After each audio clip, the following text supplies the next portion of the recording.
Alright, so what is this video about? Great question, young Padawan.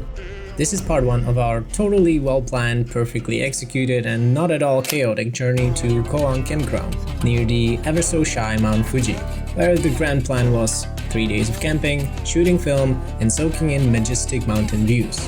What we actually got was a whole lot of grey skies, Fuji-san doing her best "now you see me, now you don't" routine, and more cloud content than your iCloud storage.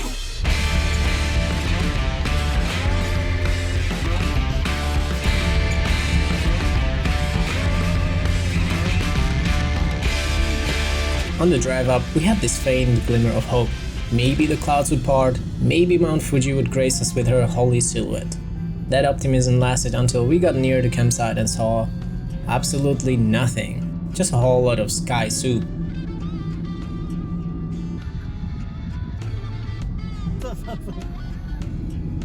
We checked in, parked our car and went on the classic find a spot that isn't slanted, swampy or cursed mission.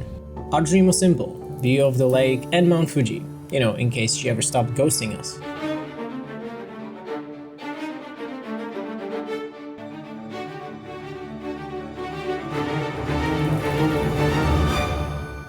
By some cosmic coincidence, we ended up in the exact same spot we camped at last year.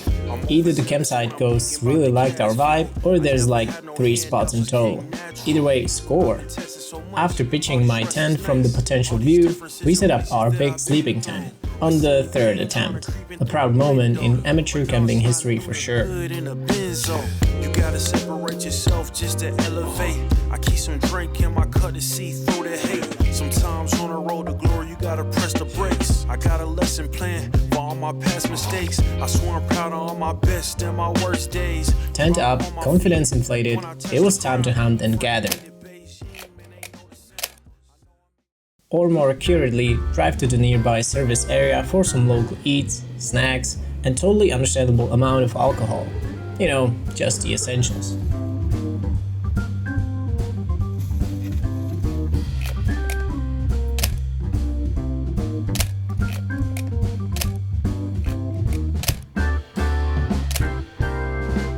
And just as we were heading back, wouldn't you know it, there she was, Mount Fuji poking her peak out of the clouds like, "Did you miss me?"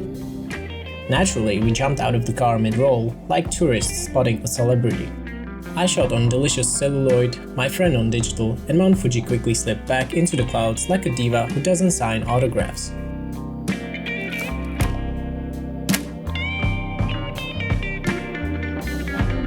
As the sun dipped and the cold crept in, it was time to put down the cameras and pick up the tongs.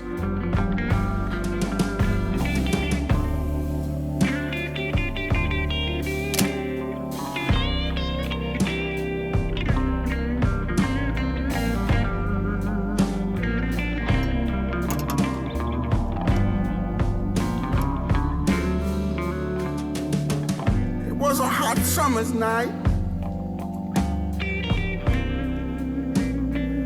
Lord, we couldn't close our eyes.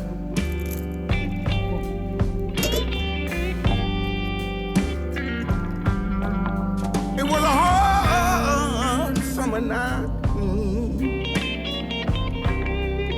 Lord, we couldn't close. The photography was underwhelming, but the grilling, not bad. Pretty solid actually. We had meats, sausages, sea creatures of questionable origin, and whatever else we blindly threw on the flames. She said Willie didn't come back home last night.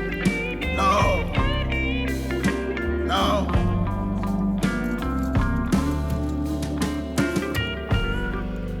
Willie used to hang out in the hood. With drinks cracked open and fire blazing, we settled in for the kind of night that makes you forget your photos are probably all blurry. They told him if he did this job tonight, he'd be a man, he'd be alright. Not the most photogenic day, but 10 out of 10 on the chill scale. His only sin was trying to belong. So yeah, that wraps up day 1. Mount Fuji was playing hard to get, the sky was 50 shades of blah, But hey, the tent didn't collapse and nobody got food poisoning. I'd call that a win. Yeah. Let me tell you. Willie That's was a it for this good episode. boy. The next 2 days got a little more interesting, so if you're into watching some more questionable decision making, I'll see you in part 2. Cheerio!